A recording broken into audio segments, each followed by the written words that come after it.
بسم اللہ الرحمن الرحیم۔ باب فی النہی عن استقبال القبلۃ بغائط او بول۔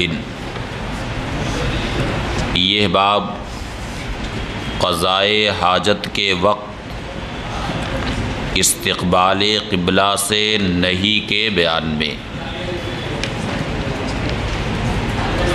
قضائے حاجت کے وقت یعنی آدمی پاخانہ یا پیشاب کرے تو اس وقت قبلہ کی طرف منہ نہ کرے، نہ قبلہ کی طرف پیٹھ کرے۔ قبلہ کا استقبال اور استدبار دونوں ناجائز۔ آدمی خواہ بنیان میں ہو یعنی عمارت میں ہو یا صحرا میں ہو، ہر حال میں یہ ناجائز۔ اس بارے میں امام نووی رحمۃ اللہ تعالی علیہ نے شرح المہذب میں جو مشہور مذاہب بیان کیے ہیں ان میں سے پہلا مذہب یہ ہے کہ یہ مطلقاً منع ہے۔ قضائے حاجت کے وقت استقبال قبلہ اور استدبار قبلہ دونوں منع ہے، خواہ صحرا میں ہو یا بنیان میں ہو۔ یہ مذہب امام ابو حنیفہ رحمۃ اللہ تعالی علیہ کا ہے۔ دوسرا قول یہ ہے کہ یہ مطلقاً جائز، بالکل اسی کے برخلاف، یہ مطلقاً جائز۔ یہ قول ہے حضرت عروہ ابن زبیر کا۔ اور تیسرا قول یہ ہے کہ استقبال قبلہ تو ناجائز ہے، خواہ صحرا میں ہو یا بنیان میں ہو، مگر استدبار قبلہ یہ جائز۔ استقبال قبلہ ناجائز اور استدبار قبلہ جائز۔ اور چوتھا قول یہ ہے کہ صحرا میں استقبال قبلہ اور استدبار قبلہ دونوں ناجائز، اور بنیان میں دونوں جائز۔ صحرا میں استقبال قبلہ اور استدبار قبلہ دونوں ناجائز، اور بنیان میں دونوں جائز۔ یہ قول ہے امام مالک، امام شافعی، امام احمد بن حنبل، امام اسحاق ابن ابراہیم ابن راہویہ، بہت سارے فقہا کا قول یہی۔ حدثنا سعید بن عبد الرحمن المخزومی حدثنا سفیان بن عیینہ عن الزہری عن عطاء بن یزید اللیثی عن ابی ایوب الانصاری قال قال رسول اللہ صلی اللہ علیہ وسلم۔ عطاء ابن یزید لیثی ابو ایوب انصاری رضی اللہ تعالی عنہ سے روایت کرتے ہیں، وہ فرماتے ہیں کہ نبی کریم صلی اللہ علیہ وسلم نے ارشاد فرمایا، اذا اتیتم الغائط، جب تم قضائے حاجت کے لیے کہیں جاؤ، فلا تستقبلوا القبلۃ بغائط ولا بول، تو قضائے حاجت کے وقت قبلہ کی طرف نہ منہ کرو، ولا تستدبروہا، اور نہ قبلہ کی طرف پیٹ کرو،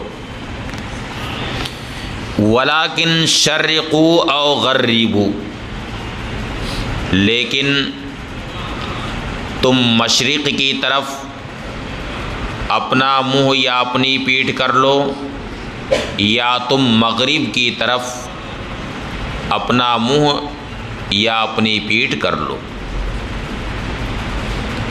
یعنی قبلے کی طرف نہ تم منہ کرو نہ پیٹھ کرو، البتہ مشرق کی طرف ہو جاؤ یا مغرب کی طرف ہو جاؤ۔ سمجھ میں نہیں آ رہی ہے حدیث شریف؟ ہاں ایسے نہیں سمجھ میں آ رہی ہے۔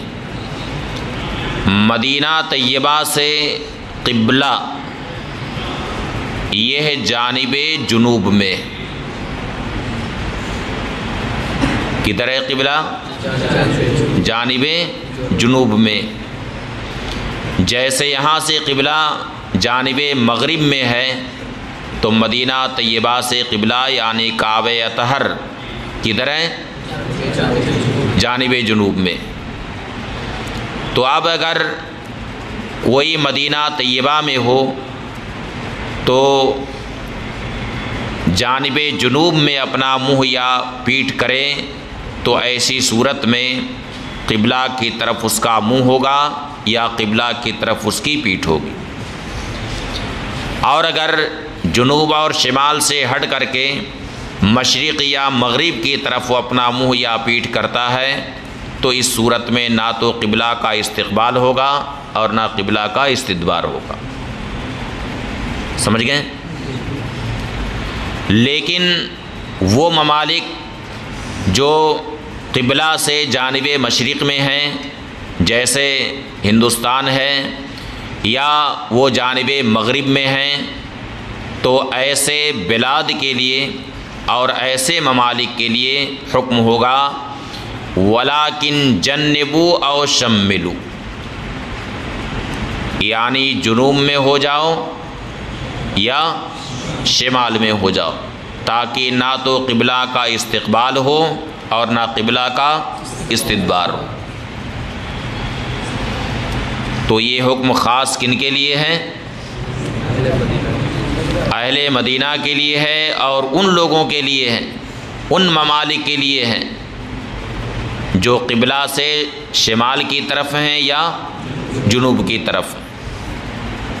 قال ابو ایوب، حضرت ابو ایوب انصاری فرماتے ہیں فقدمنا الشام، ہم شام آئے، فوجدنا مراحیز، مراحیز یہ مرحاض کی جمع ہے،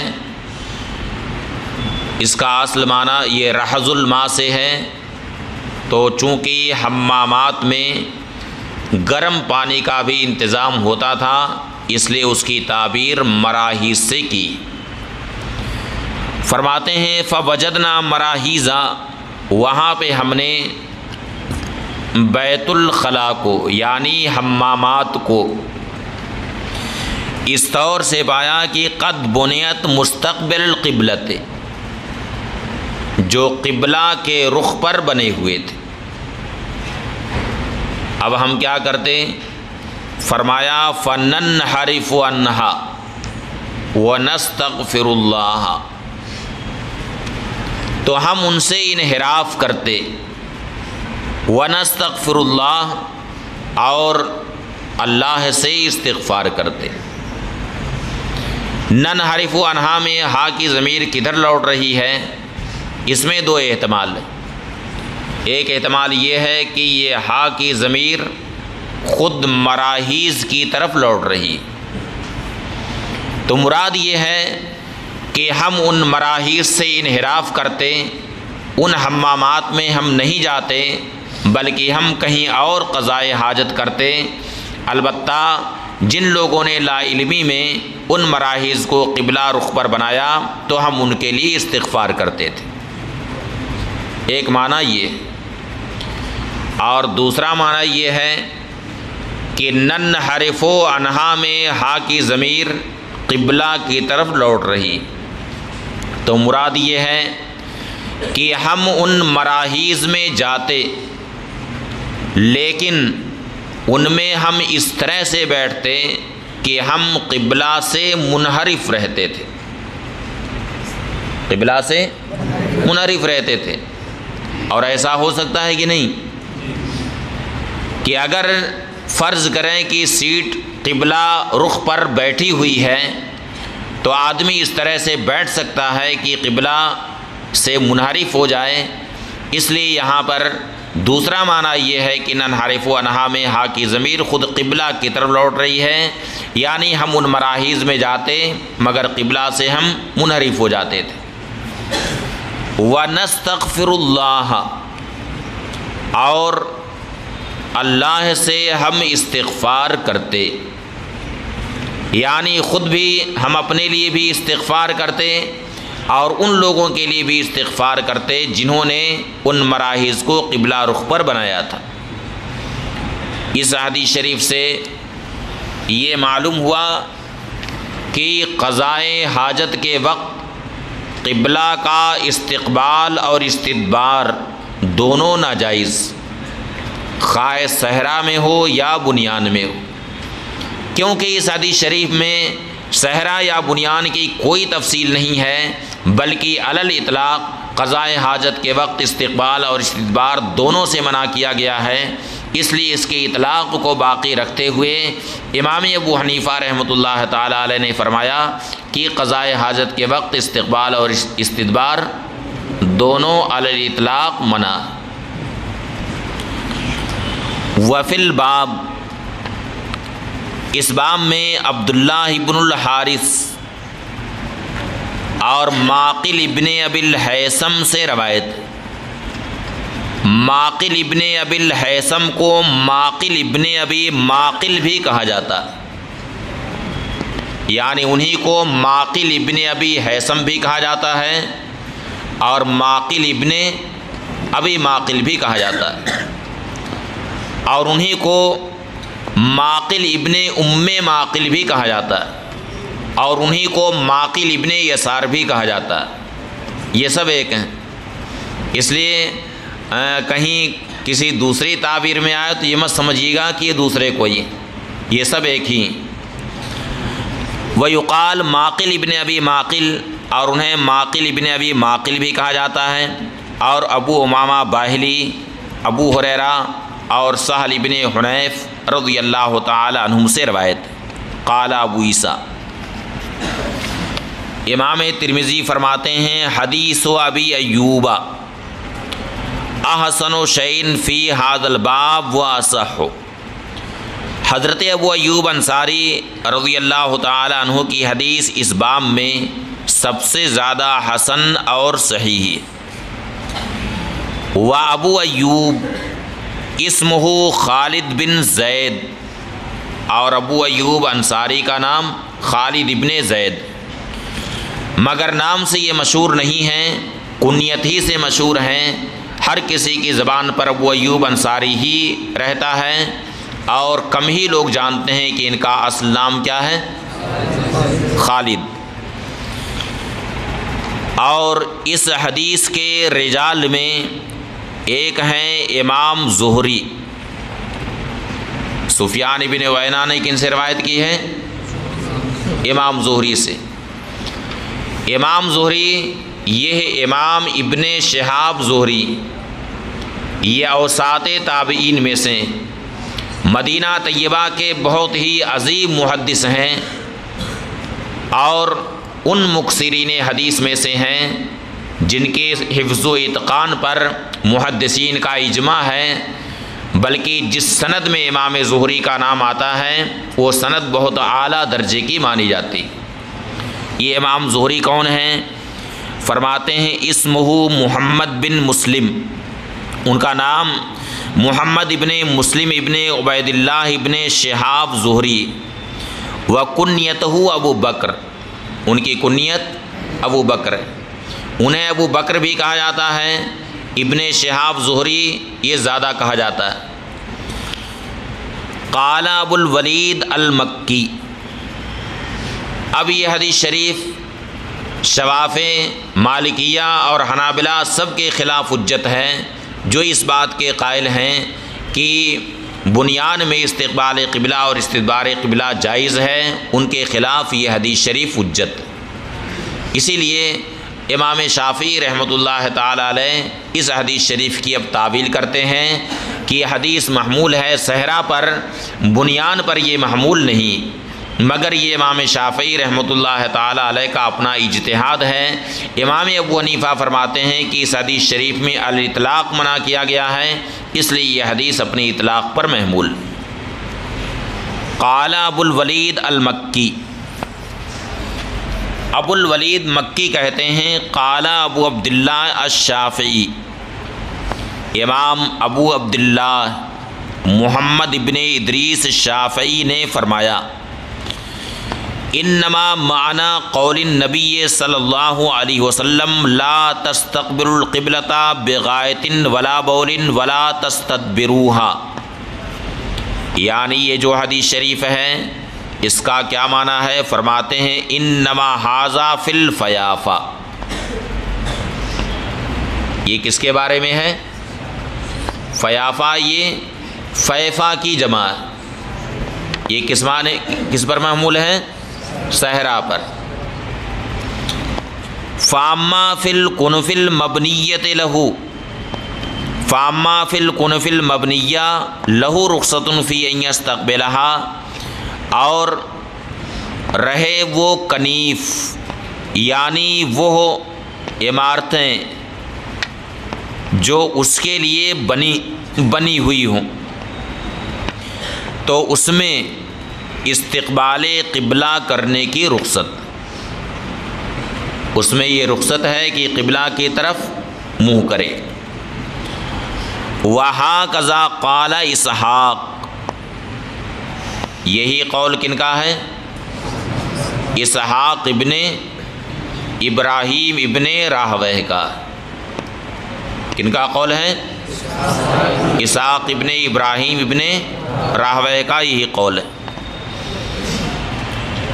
فرماتے ہیں وقال احمد بن حنبل، اور امام احمد بن حنبل نے فرمایا انما الرخصۃ من النبی صلی اللہ علیہ وسلم فی استدبار القبلۃ بغائط او بول،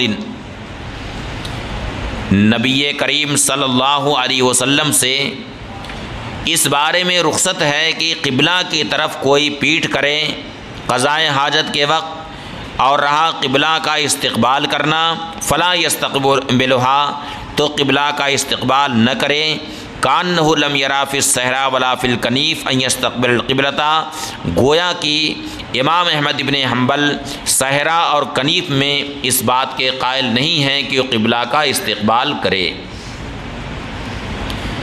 تو امام شافعی رحمۃ اللہ تعالی علیہ کا قول یہ ہوا کہ صحرا میں تو ناجائز ہے، البتہ بنیان میں جائز، اور امام احمد بن حنبل کا قول امام ترمذی نے یہاں پر یہ بیان کیا کہ امام احمد بن حنبل نے صحرا اور بنیان کی کوئی تفریق نہیں کی ہے، بلکہ انہوں نے مطلقاً استقبال کرنے سے منع کیا اور مطلقاً استدبار کی اجازت دی۔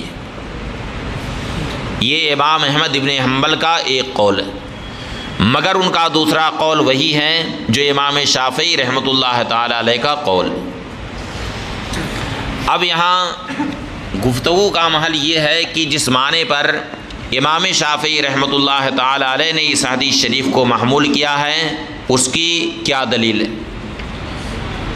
علامہ ابو بکر ابن العربی رحمۃ اللہ تعالی علیہ نے عارضۃ الاحوزی میں فرمایا کہ آخر خود مالکی المذہب ہیں، لیکن بڑی انصاف کی بات وہ کرتے ہوئے کہتے ہیں کہ آخر قضائے حاجت کے وقت قبلہ کی طرف منہ کرنے سے یا اس کی طرف پیٹھ کرنے سے کیوں منع کیا گیا؟ کیوں منع کیا گیا؟ احترام قبلہ کے لیے۔ کس لیے منع کیا گیا؟ احترام قبلہ کے لیے۔ اور ظاہر ہے کہ قبلہ کا احترام جس طرح سے صحرا میں ملحوظ ہے اسی طرح سے قبلہ کا احترام بنیان میں بھی ملحوظ ہے، دونوں جگہ ملحوظ ہے کہ نہیں؟ ایسا تو ہے نہیں کہ قبلہ کا احترام صرف خالی جگہوں میں کیا جائے، صرف صحرا میں کیا جائے اور بنیان میں احترام کا حکم نہ رہے، بلکہ دونوں جگہ احترام کا حکم ہے۔ تو جب احترام قبلہ ہی یہاں پر ملحوظ نظر ہے تو اس صورت میں دونوں کا حکم ایک ہونا چاہیے، یعنی صحرا اور بنیان دونوں میں کوئی تفریق نہیں ہونی چاہیے، دونوں کا حکم ایک رہنا چاہیے کہ دونوں میں کہیں بھی قضاء حاجت کے وقت استقبال قبلہ اور استدبار قبلہ جائز نہیں۔ سمجھ گئے؟ خاص طور سے اگر کوئی یہ کہے کہ بنیان میں اجازت اس وجہ سے ہے کہ درمیان میں دیوار حائل ہے، درمیان میں کیا ہے؟ دیوار حائل، تو حائل ہونے کی بات اگر آپ کرتے ہیں تو صحرا میں اگر کوئی قضاء حاجت کرے تو جہاں پر وہ بیٹھا ہے وہاں سے لے کر کے کعبہ اطہر کے درمیان نامعلوم کتنی عمارتیں، کتنے پہاڑ، کتنی وادیاں حائل ہیں، تو اگر حائل ہونے کی بات آپ کرتے ہیں تو صرف بنیان ہی کی تخصیص نہیں بلکہ صحرا میں بھی بہت ساری چیزیں حائل ہیں، اس لیے دونوں کا حکم ایک ہونا چاہیے۔ خاص طور سے اس لحاظ سے اگر دیکھا جائے کہ زمین کروی، زمین کیا ہے؟ کروی ہے، یعنی زمین گول ہے، گول ہے کہ نہیں گول ہے؟ ایسی خالد جی کہہ رہے ہیں کہ کبھی اس کا تجربہ بھی کیا، اس کے گول ہونے کی علامت یہ ہے کہ سورج جس وقت یہاں پر صبح کو چمکتا دکھائی دیا، آپ خود یہیں ہندوستان ہی میں دیکھ لیجئے کہ جس وقت صبح کو یہاں سورج چمک رہا ہے، کیا عین اسی ٹائم بمبئی میں سورج چمکتا ہے؟ اسی ٹائم چمکتا ہے؟ یہاں دھوپ نکل گئی ہے لیکن ابھی بمبئی میں بلکہ اور پچھم چلے جائیے تو وہاں پر ابھی اندھیرا نظر آئے گا۔ آخر کیوں ایسا؟ اگر کسی ہموار جگہ پر کوئی ٹارچ جلا کر کے رکھ دے تو ایک ساتھ اجالا ہر جگہ پہنچے گا، جیسے یہاں پر اگر ٹارچ جلا دی جائے تو پورے کمرے میں اجالا ہو جائے گا، اس لیے کہ زمین یہاں کی ہموار ہے۔ اور یہاں سورج طلوع ہو رہا ہے، یہاں پر تو سورج چمکتا دکھائی دے رہا ہے، دھوپ نظر آ رہی ہے، لیکن آپ پچھم کی طرف چلے جائیے تو وہاں پر ابھی اندھیرا ہے، اس کا مطلب ہے کہ زمین ہموار نہیں ہے، زمین ہموار نہیں ہے بلکہ زمین اونچی نیچی، زمین کیا ہے؟ اونچی نیچی۔ تو اب ایک گیند ہے، بڑی سی گیند آپ ہاتھ میں لیں اور اس کے اوپر آپ ٹارچ جلائیے تو جو حصہ اس کے سامنے پڑے گا روشنی صرف وہیں پر دکھائی دے گی، باقی دوسری طرف والا جو حصہ ہوگا ادھر روشنی نہیں دکھائی دے گی، ادھر اندھیرا رہے گا کہ نہیں اندھیرا؟ تو اب سورج یہاں پر چمک رہا ہے، یہاں پر تو دھوپ دکھائی دے رہی ہے لیکن پچھم کی طرف سورج نہیں دکھائی دے رہا ہے، اس کا مطلب ہے کہ وہاں پر زمین ابھی حائل ہے۔ تو معلوم ہوا کہ کوئی صحرا میں بھی اگر بیٹھا ہو تو وہاں سے لے کر کے کعبہ اطہر کے درمیان نہ معلوم کتنی عمارتیں ہیں، کتنے پہاڑ ہیں، کتنی وادیاں ہیں، بلکہ خود یہی زمین بھی حائل ہے، اس لیے اگر حائل ہونے کی بات کرتے ہیں تو بھی دونوں کے درمیان کوئی فرق نہیں ہونا چاہیے۔ اس لیے امام ابو حنیفہ رحمۃ اللہ تعالی علیہ نے فرمایا کہ دونوں کا حکم ایک ہے۔ باب ما جاء من الرخصت فی ذالک، یہ باب ہے اس بارے میں رخصت کے بیان میں۔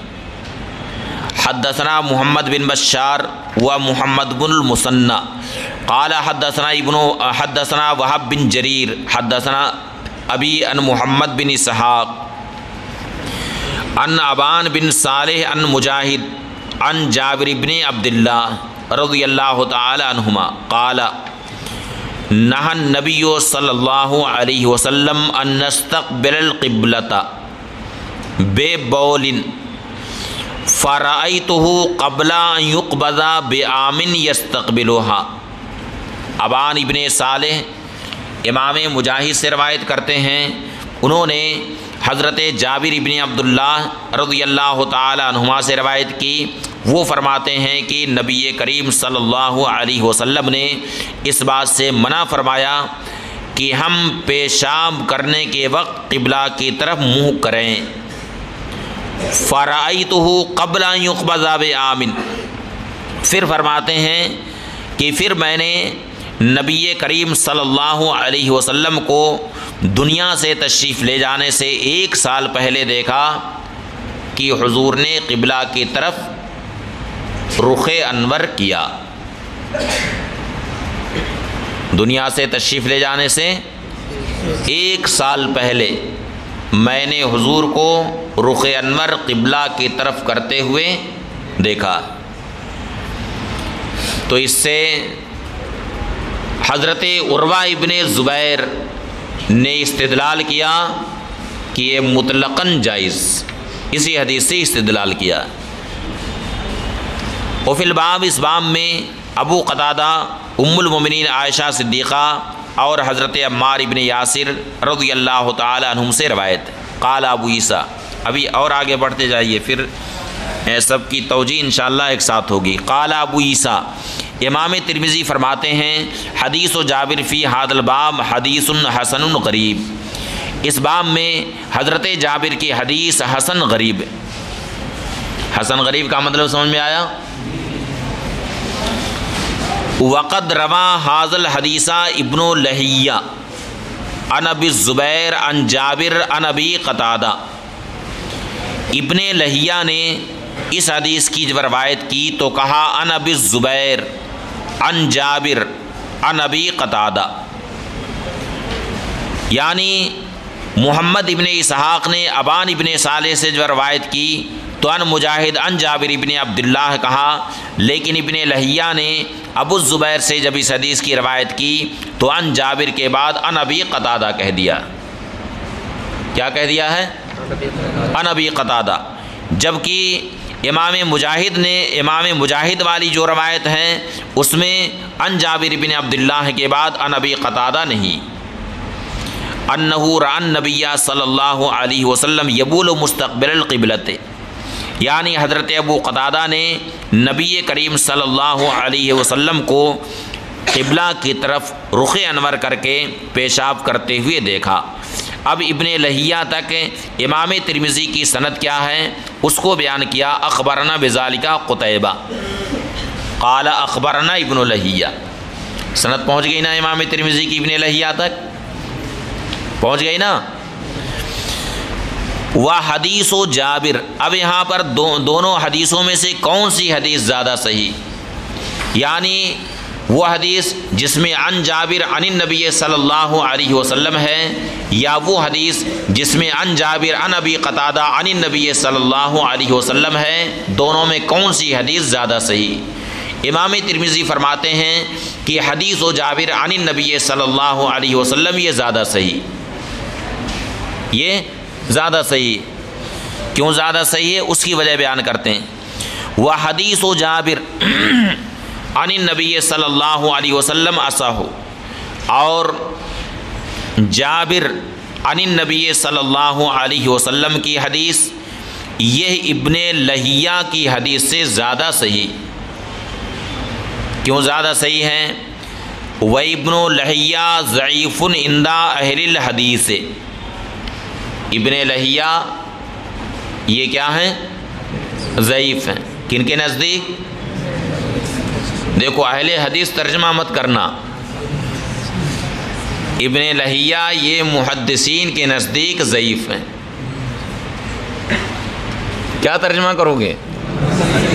ہاں اہل حدیث کہو گے تو یہ غیر مقلد وہابی بہت خوش ہوں گے دل ہی دل میں۔ ترجمہ کرنا ہے کہ محدثین کے نزدیک ابن لہیہ یہ ضعیف ہے۔ ضعفہ یحییٰ بن سعید القطان وغیرہ، امام یحییٰ ابن سعید قطان وغیرہ نے انہیں ضعیف کہا ہے ابن لہیہ۔ آخر کیوں ضعیف کہا؟ جبکہ عبداللہ ابن لہیہ کے تعلق سے تراجم رجال کی کتابوں میں صاف یہ لکھا ہے کہ وہ صدوق ہیں، صالح ہیں۔ کیا ہیں؟ صدوق ہیں، صالح ہیں، یہاں تک کہ زاہدوں میں سے شمار کیا ہے۔ پھر انہیں ضعیف کیوں کہا؟ وجہ اصل میں یہ ہے کہ حضرت عبداللہ ابن لہیہ یہ حدیثیں لکھا کرتے تھے، بجائے زبانی یاد کرنے کے حدیثیں یہ لکھا کرتے تھے، اور جب حدیث کہیں روایت کرنی ہوتی تھی، اسے بیان کرنا ہوتا تھا، تو جو انہوں نے اپنی کتاب تیار کی تھی اسی کتاب کو دیکھ کر کے یہ حدیثیں روایت کرتے تھے۔ اور ظاہر ہے کہ بہتر وہی ہے، خاص طور سے اگر حافظہ آدمی کا کمزور ہے تو حدیث اسے لکھ کر کے یعنی کتاب دیکھ کر کے حدیث لوگوں کے سامنے پڑھنی چاہیے، تاکہ اس کے اندر کسی طرح کی کوئی تبدیلی نہ ہونے پائے۔ تو یہ حدیثیں لکھا کرتے تھے، مگر انتقال سے 4 سال پہلے ان کے کتب خانے میں آگ لگ گئی اور ساری کتابیں ان کی جل گئیں۔ اب ظاہر ہے کہ جو ذخیرہ انہوں نے تیار کیا تھا وہ جل گیا۔ اب اس 4 سال کی مدت میں جو حدیثیں زبانی ان کو یاد تھیں انہیں زبانی بیان کیا کرتے تھے، ان حدیثوں کو وہ زبانی بیان کرتے تھے۔ تو اس 4 سال کی مدت میں انہوں نے جو حدیثیں روایت کی ہیں ان کے تعلق سے اصحاب جرح و تعدیل کلام کرتے ہیں اور یہ کہتے ہیں کہ ابن لہیہ یہ ضعیف۔ لیکن اگر یہ معلوم ہو گیا کہ ابن لہیہ کی یہ وہ والی روایت ہے جو انتقال سے 4 سال پہلے کی ہے، تو اس روایت پر کلام نہیں کیا جا سکتا ہے، کلام اسی روایت پر ہوگا جو روایت انہوں نے کب کی ہے، 4 سال کی مدت میں، یعنی کتابیں جلنے کے بعد جو روایت کی ہیں انہی روایتوں پر کلام کیا جائے گا، یعنی ان روایتوں کے بارے میں غور کیا جائے گا۔ اگر اس روایت کی کوئی اصل مل جاتی ہے تو اس صورت میں وہ روایت قابل قبول ہوگی، اور اگر اس کی کوئی اصل نہیں ملتی ہے تو اس صورت میں وہ روایت بہرحال محل نظر ہوگی۔ سمجھ گئے؟ تو اب یہاں پر ابان ابن صالح نے امام مجاہد سے جو روایت کی تو اس میں عن جابر عن النبی صلی اللہ علیہ وسلم ہے، اور ابن لہیہ نے عن جابر کے بعد عن ابی قتادہ کا اضافہ کیا ہے، اس لیے پہلی والی جو سند ہے وہ زیادہ مضبوط ہے بنسبت دوسری والی سند کے، کیونکہ اس میں ابن لہیہ ہے اور ابن لہیہ یہ محدثین کے نزدیک ضعیف۔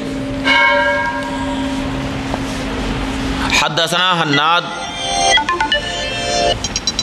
حدثنا عبدہ عن عبید اللہ بن عمر عن محمد بن یحییٰ بن حبان عن امہ واصی بن حبان عن ابن عمر قال رقیت یوما علی بیت حفصہ۔ محمد ابن یحییٰ ابن حبان اپنے چچا واصی ابن حبان سے روایت کرتے ہیں، انہوں نے حضرت عبداللہ ابن عمر رضی اللہ تعالی عنہما سے روایت کی، وہ فرماتے ہیں رقیت یوما علی بیت حفصہ، میں ایک دن اپنی بہن حضرت حفصہ کے گھر کی چھت پر گیا، فرأیت النبی صلی اللہ علیہ وسلم علی حاجتہ مستقبل الشام مستدبر الکعبۃ، تو میں نے دیکھا کہ نبی کریم صلی اللہ علیہ وسلم قضائے حاجت کی حالت میں ہیں، رخ انور شام کی طرف ہے جبکہ پشت انور کعبہ کی طرف ہے۔ یہ حدیث حسن صحیح ہے۔ ان حدیثوں سے امام شافعی رحمۃ اللہ تعالی علیہ نے استدلال کیا کہ صحرا میں تو ناجائز ہے لیکن بنیان میں جائز، استقبال اور استدبار صحرا میں ناجائز مگر بنیان میں جائز۔ اب ان احادیث کی کیا تعویل اور توجیہ ہوگی؟ ضرورت ہے نا تعویل و توجیہ کی۔ پھر اس کے علاوہ حضرت ابو ایوب انصاری کی حدیث اس سے پہلے آ چکی ہے، اس حدیث میں اور ان احادیث کے درمیان بظاہر تعارض ہیں، تو ان